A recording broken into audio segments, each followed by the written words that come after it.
세계 4대 생불이라 추앙받던 우승산 스님을 대표하는 두 가르침이 있다. 다음과 같다. 오직 할 뿐은 오직 모를 뿐. 영화 포레스트 검프의 주인공 포레스트 검프는 이 둘을 정확히 영상으로 보여줬다. 영화에서 주인공 포레스트를 제외하고 모든 주변 인물들은 그보다 똑똑했다. 다만 공통적으로 그들은 모두 불행했다. 영화에서 포레스트는 같은 말을 꾸준하게 반복한다. 스투퍼드 is as stupid does. 바보는 바보짓을 해야 바보예요. 사람들은 포레스트를 바보라고 불렀지만 결과적으로 바보짓을 하는 이들은 포레스트를 제외한 나머지 사람들이다. 그들은 스스로를 올가매고 자신을 학대하며 인생을 소비했다. 자신을 바보라고 부르는 이들에게 포레스트는 긍정도 부정도 하지 않는다. 그저 이렇게 말할 뿐이다. Stupid is as stupid does. 바보는 바보짓을 해야 바보예요. 자신을 똑똑하다고 착각하는 이들은 포레스트를 바보라고 확신한다. 다만 포레스트는 같은 말만 반복한다. 결국 바보짓을 하고 있는 것은 누구인가? 생각해보면 포레스트를 제외한 주변 인물들이다. 우리가 평범하다고 생각하는 이들은 자신들이 똑똑하다고 생각한다. 그 깨지지 않는 다이아몬드 같은 인식은 자신의 판단이 바보 같다는 것을 인정하지 못한다. 결국 포레스트 검프는 4년제 대학을 졸업했다. 미군에 입대하여 꽤 괜찮은 스펙을 얻는다. 사업에도 성공하고 주식 투자로 큰 돈을 벌기도 한다. 이 와중에서도 그는 꾸준하게 바보 같은 선택을 한다. 그 어리숙함에 관객을 웃는다. 영화의 흐름상 포레스트는 사회적 성공과 개인적 행복에 이른다. 그를 비웃던 주변 인물과 관객은 바보가 된다. 오직 할 뿐은 오직 모를 뿐. 오직 모를 뿐이다. 어차피 우리는 미래를 모른다. 될지 안 될지 알 수 없다. 세상이 어떤지도 모른다. 고로 걱정과 고민은 할 필요가 없다. 고민해도 결국 모른다. 포레스트 검프는 미래에 대한 고민을 하지 않는다.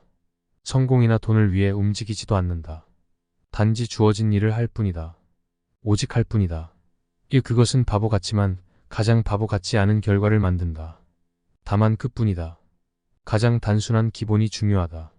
살아가는데 가장 기본이 되는 것은 무엇일까? 돈, 성공, 관계 아니다. 그것은 살아가는데 가장 중요한 것이 아니다. 가장 중요한 것은 호흡이다. 음식은 없으면 3주를 버틸 수 있다. 물 없이는 3일을 버틸 수 있다. 호흡이 없으면 3분도 버티지 못한다. 수면 없이 인간이 최대한 버틸 수 있는 기간은 공식적으로 11일이다. 매슬로의 욕구 위계이론은 점차 아래로 넓어진다. 상위에는 자아실현과 존중, 소속과 애정의 욕구가 있지만 그 근본에는 안전 욕구와 생리적 욕구가 있다. 하위 욕구는 상위 욕구를 다단하게 떠받든다.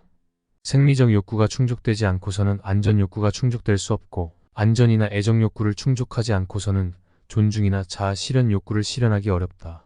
그러나 놀랍게도 그 모든 욕구의 하위에는 호흡이 있다. 가장 기본은 호흡이다. 중국 최고 의사로 꼽히는 황제의 경에는 사람이 하루 13,500번의 호흡을 한다고 되어 있다. 다만 현대인들은 하루 평균 25,000번 호흡한다. 즉 현대인들은 과거인들에 비해 2배 이상 많은 호흡을 하고 있는 것이다. 호흡이 많다는 것은 호흡이 잦다는 것을 말한다. 호흡이 잦다는 것은 호흡이 짧다는 것을 말한다. 호흡이 짧으면 어떤 문제가 있을까? RSA라는 용어는 호흡 주기 동안 발생하는 심박수 변화다. 그 이름은 듣기만 해도 무시무시해지는 알사이너스다. 어쨌건 이에 따르면 인간은 숨을 들이쉬면 심박수가 증가하고 내쉬면 감소한다. 심박수는 지나치게 높아도 지나치게 낮아도 문제가 되지만 기본적으로 현대인들은 호흡이 짧고 심박수는 지나치게 높다. 감정의 변화, 지속적인 스트레스는 자율신경계의 균형을 흐트러뜨린다. 또한 교감신경을 흥분시킨다. 현대인들은 항상 맹수에게 쫓기듯 긴장된 상태로 살아간다는 의미다. 고로 의식적으로 호흡을 천천히 낮게 하는 편이 좋다. 호흡은 모든 것의 기본이다. 하단을 단단히 쌓지 않고서 높은 탑을 쌓을 수 없듯 가장 기본이 단단해야 한다. 대체로 사람들은 아래는 빈약하고 위로는 거대한 역삼각형 구조물을 쌓으려 한다. 아래로 피라미드는 아래로 넓고 묵직할 때 안정감이 있고 그것을 뒤집어 세우면 언제나 넘어진다. 어떤 스트레스적인 상황에 처할 때, 상사에게 꾸지람을 당할 때, 원하는 것을 얻지 못했을 때 등 다양한 상황에서 사람들은 저절로 호흡을 짧게 한다.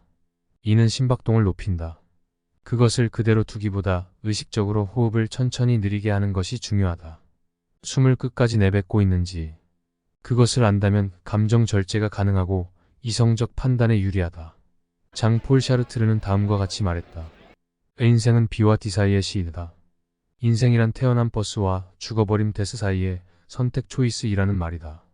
즉 삶은 선택의 연속이다. 어떤 선택을 하느냐에 따라 사람은 앞서 말한 욕구에서 하나씩 이뤄나갈 수 있다.